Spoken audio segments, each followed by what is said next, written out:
I've built a lot of hoop houses over the years, and I can tell you that a lot of little tiny mistakes can add up to days of frustration. In this video, I'm going to show you my ideal setup for building hoop houses fast and shaving days off of that timeline. And if you'll hang with me for the entire video, I'm going to show you why I keep putty in my hoop house kit that saves me more frustration than almost any of the tips I'm going to show you today. When you're building a hoop house, especially when there's other people around, it can be pure chaos. It's a bunch of different personality types, all looking at the same instructions very differently. And the thing that you can do to set yourself apart is the proper setup. So as we're building out our farm, I get the chance finally to do everything the way I've always wanted to do it. And so we're building a few hoop houses over the next few weeks. And I wanted a central workplace where we can keep the tools organized, where we have a place for the hardware for those corresponding hoops. We wanted a place to stage the area. And I want to show you the most ideal setup that I've always thought about doing and finally had the time to do. So number one, I have a central location real close to the hoop houses. We're building a small hoop house here, a 20 by 30 here, and a 30 by 60 back behind me.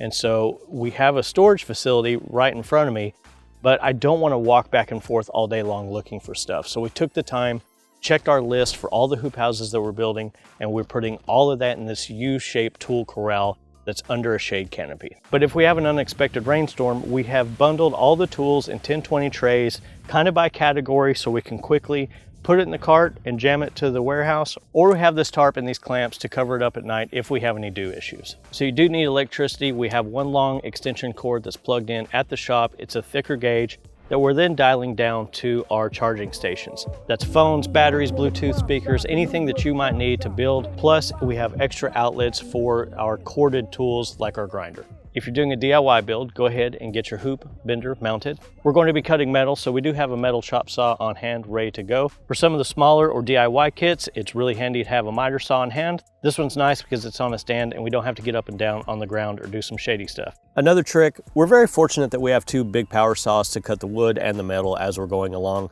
but it was super frustrating if we're only sharing one extension cord. So a couple of little strips like this to plug those tools in so you're not having to plug and unplug.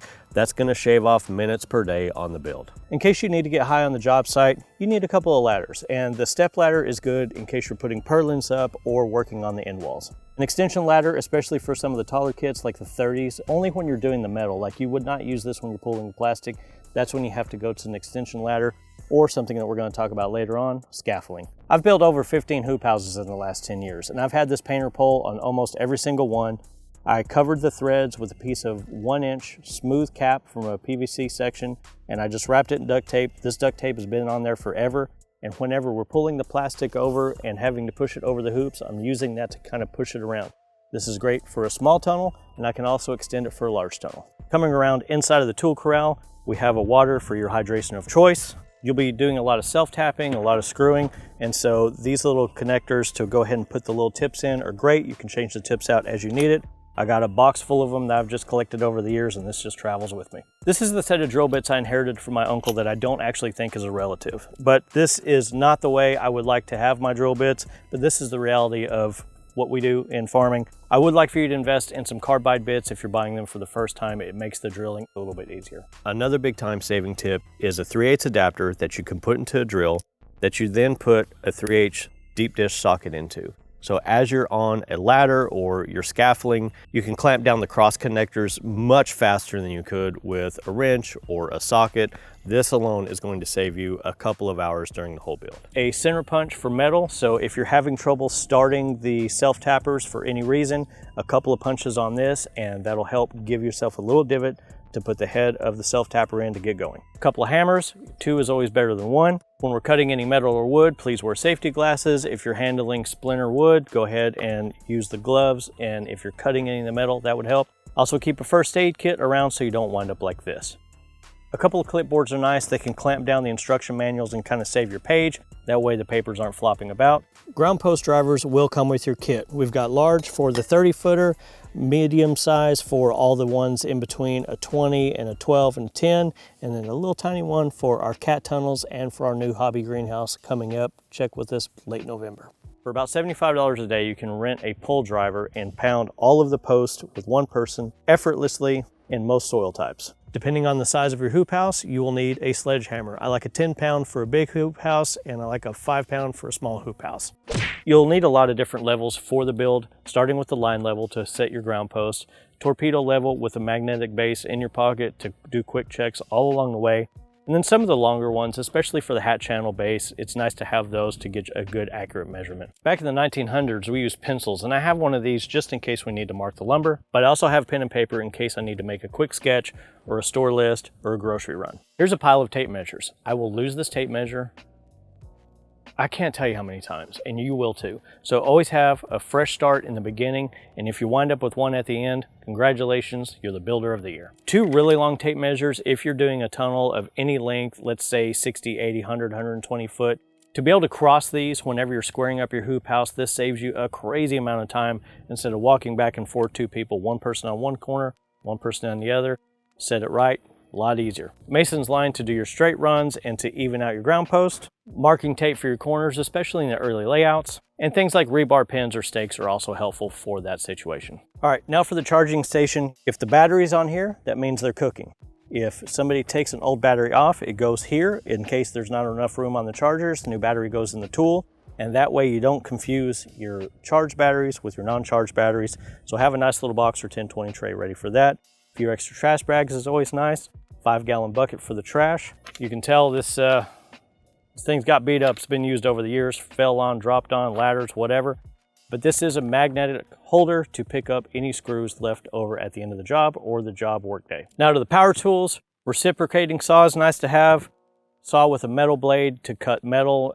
I'm talking about lock channel, hip and base. If you don't have a chop saw, wood blade in the miter saw, or you may have a couple of different blades. Always 2 screwdrivers, a grinder to help grind down and smooth the ends of anything that you cut before you put the plastic on. A blowtorch is great to melt the holes as you're putting in your ground post. Saving time means not bending down constantly all day long, so I'm going to put all of these metal components onto Sawhorses.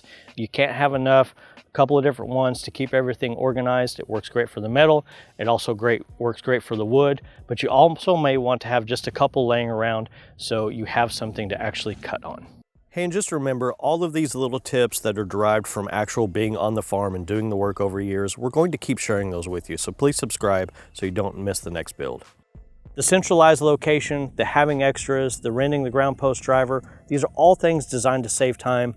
And do you have to have all this stuff? No, but it makes life so much better and safer that you're doing the job without being so fatigued. But I think the #1 thing that I would recommend if I was building a hoop house today is a set of scaffolding. I would recommend scaffolding for taller tunnels and Gothics because they're 16 foot up in the air, and as you push this guy down the line to do all of the cross connectors, being up in the air with a nice platform so you can put all your tools and all your materials all in one place and have people feeding you the long poles, this is going to save your body a lot, and it's going to save you a ton of time on wheels. It's easy to push up and down the whole tunnel from the center pole to the purlins and to help get that plastic over. I do want you to think about safety and that whenever we get up here, we are going to put a couple of rails up on top just to help prevent any step-offs. But check your local rules and regulations in case you have to be tied off. That's on you. So here's the payoff for hanging with me till the end. This little piece of putty I use to clean out the inside of the tips of the nut drivers. As we're doing the self-tapping and the drilling, the magnetic piece in here that holds the screws into place, that actually is very helpful, gets full of metal shavings and debris. And so if we roll out the putty and stick it in there and twist, like 3 or 4 times, it cleans that out, and you don't get that wobble that happens whenever that self-tapper doesn't have a clean surface to get on. You're going to be doing a lot of screwing on this project. And brothers and sisters in farming, this is going to be the tip that saves you the most frustration when building a hoop house. So grab yourself a little putty, gather up all the rest of the tools. We'll see you in the next video.